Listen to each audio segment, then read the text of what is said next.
Hello नमस्कार जय हिंद दोस्तों। स्वागत है आपका टीजीटी पीजीटी पाठशाला में। आज का हमारा क्वेश्चन है दोस्तों कि जॉन लॉक के राजनीतिक दर्शन का आलोचनात्मक परीक्षण कीजिए। जॉन लॉक के राजनीतिक दर्शन का आलोचनात्मक परीक्षण कीजिए। अगर यह क्वेश्चन आपके लिए आ गया तो इसका उत्तर आप कैसे लिखेंगे। सबसे पहले दोस्तों आप क्वेश्चन को पढ़ेंगे और यह देखेंगे कि इसमें क्या पूछा गया है, उसी के हिसाब से अपना उत्तर आपको लिखना है। अपने उत्तर को आपको 3 भागों में बांट कर लिखना चाहिए। सबसे पहले एक छोटी सी भूमिका, उसके बाद क्वेश्चन का मुख्य भाग यानी कि जो पूछा गया है वह, और लास्ट में लिखेंगे निष्कर्ष। इसकी भूमिका में हमने लिखा है दोस्तों कि जॉन लॉक को उदारवाद का जनक माना जाता है। जॉन लॉक को दोस्तों आप जानते ही हैं कि उदारवाद का जनक माना जाता है। उसका राजनीतिक दर्शन उसकी प्रसिद्ध कृति ट्रू ट्रीटाइज ऑन गवर्नमेंट में निहित है। जॉन लॉक की पुस्तक का क्या नाम है? ट्रू ट्रीटाइज ऑन गवर्नमेंट, इसमें निहित है। लॉक का चिंतन दोस्तों मध्ययुगीन निरंकुशता के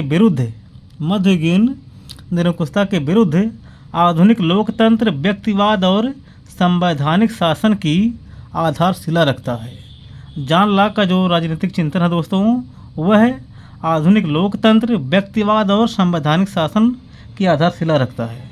तो इतनी बात आप इसकी प्रस्तावना में लिख सकते हैं, इसकी भूमिका में लिख सकते हैं। अब हम बढ़ते हैं आगे क्वेश्चन के मुख्य भाग पर। सबसे पहले आएगा दोस्तों प्राकृतिक अवस्था और प्राकृतिक अधिकार। आप जानते ही हैं कि जॉन लॉक ने दोस्तों, हॉब्स, लॉक और रूसो इन सभी ने प्राकृतिक अवस्था के बारे में चित्रण किया है। इसमें पहले हमने लिखा है दोस्तों, पहला है समाज और राज्य की स्थापना से पूर्व की स्थिति। प्राकृतिक अवस्था कैसी है? समाज और राज्य की स्थापना से पूर्व की स्थिति है प्राकृतिक अवस्था। दूसरी बात, शांति, सद्भावना और पारस्परिक सहयोग की अवस्था है ये।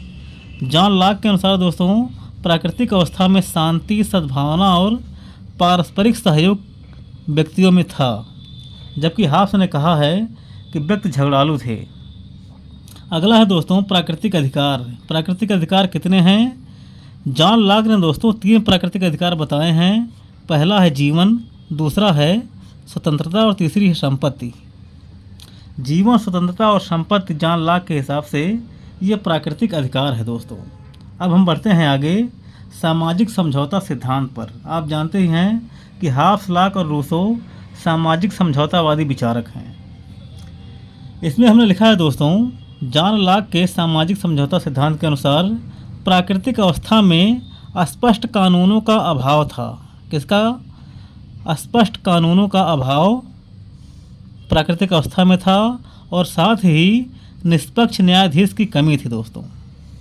जॉन लॉक के अनुसार प्राकृतिक अवस्था में स्पष्ट कानूनों का अभाव था और निष्पक्ष न्यायाधीश की कमी थी। लोग अपना न्यायाधीश, अपना जज खुद बन जाते थे, अपने हिसाब से अपना डिसीजन ले लेते थे। इस चीज़ की कमी थी।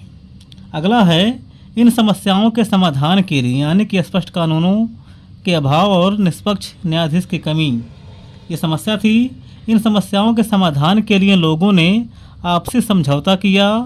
पहले समझौते से नागरिक समाज, जॉन लॉक ने 2 समझौता करवाया था। पहले समझौते से नागरिक समाज और दूसरे समझौते से राज्य का निर्माण होता है दोस्तों। राज्य का क्या होता है? निर्माण। अगला पॉइंट है दोस्तों, यह व्यक्तियों का स्वैच्छिक समझौता था। सामाजिक समझौता जो था वह व्यक्तियों का स्वैच्छिक समझौता था। अपनी इच्छा से लोग समझौता किए थे अपने प्राकृतिक अधिकार की रक्षा के लिए। व्यक्ति केवल अपने प्राकृतिक अधिकारों के संरक्षण की शक्ति सौंपते हैं, अपना पूरा अधिकार राज्य को नहीं सौंपते हैं। समझौते के अनुसार व्यक्ति केवल अपने प्राकृतिक अधिकारों के संरक्षण की शक्ति को सौंपते हैं। संरक्षण की शक्ति किसके पास रहेगी? अब राज्य के पास रहेगी। अधिकार जो है वह व्यक्ति के पास रहेगा। समझौते के द्वारा व्यक्ति अपने अधिकार राज्य को नहीं सौंपते हैं। अगला है कि सरकार जो बनेगी वह सरकार दोस्तों न्यास यानी कि ट्रस्टी की भूमिका में काम करेगी। अगर वह अच्छे से काम नहीं करती है तो उसको बदल दिया जाएगा, वह रखवाला राज्य रहेगा। चलिए अब हम बढ़ते हैं आगे। आगे हमने लिखा है दोस्तों, सीमित सरकार का सिद्धांत। आप जानते हैं कि जॉन लॉक ने सीमित सरकार या सीमित शासन का सिद्धांत दिया है। इसमें हमने लिखा है दोस्तों, जॉन लॉक के अनुसार लॉक ने दोस्तों राज्य को क्या माना है, सीमित सरकार माना है दोस्तों। उसके पास अपने हिसाब से कुछ भी करने की शक्ति नहीं रहेगी, वह विधि के हिसाब से काम करेगा। शासन का अस्तित्व केवल जन कल्याण के लिए है। शासन का अस्तित्व किसके लिए है दोस्तों? शासन का अस्तित्व केवल जन कल्याण के लिए है। शासन का अस्तित्व कब तक रहेगा? जब तक वह जन कल्याण का काम करता रहेगा।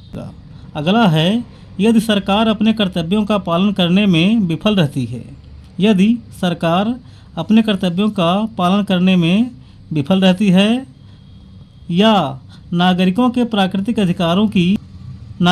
प्राकृतिक अधिकारों का अतिक्रमण करती है, तो लॉक ने जनता को विद्रोह करने का अधिकार दिया है, जो कि आधुनिक लोकतंत्र में सरकार की जवाबदेही का आधार बना है। विद्रोह का जो अधिकार था वह जॉन लॉक का बहुत बड़ा डिसीजन था। इसी ने ही लोकतंत्र की स्थापना करी थी। इतनी बातें आप लिख सकते हैं। आगे है दोस्तों, आलोचनात्मक परीक्षण करना है। अनिच्छुक लोकतंत्रवादी, इसकी आलोचना में आप लिख सकते हैं अनिच्छुक लोकतंत्रवादी, मतलब आधे मन से वह लोकतंत्र की स्थापना करता है। इसमें दोस्तों हमने लिखा है कि केवल संपत्तिधारियों को, यानी कि जिसके पास संपत्ति है, केवल उसी को ही मताधिकार देने का समर्थन जॉन लॉक ने किया है।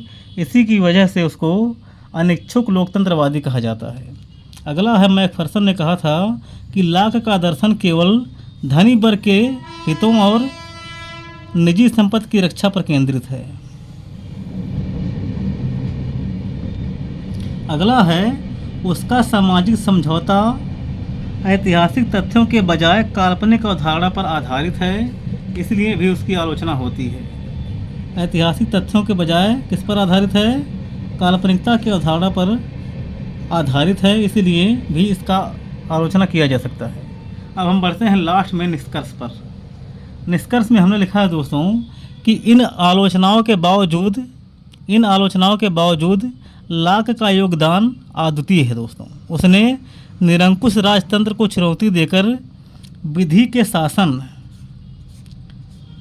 शासन और नागरिक स्वतंत्रता की जो अवधारणा दी है, वह आधुनिक लोकतंत्रों का आधार स्तंभ है। उसके सीमित सरकार का सिद्धांत आज भी मानवाधिकारों और संवैधानिक लोकतंत्र के लिए सबसे बड़ा सुरक्षा कवच है। इतनी बातें आप दोस्तों निष्कर्ष में भी लिख सकते हैं। सीमित सरकार, संवैधानिक लोकतंत्र, जो महत्वपूर्ण कीवर्ड है उसको इस तरह से आप अंडरलाइन करते हुए चलेंगे। तो उम्मीद है कि यह क्वेश्चन आपकी समझ में आया होगा। आज की हमारी यह वीडियो यहीं पर समाप्त होती है। अब हम मिलेंगे अगली वीडियो में, तब तक के लिए जय हिंद।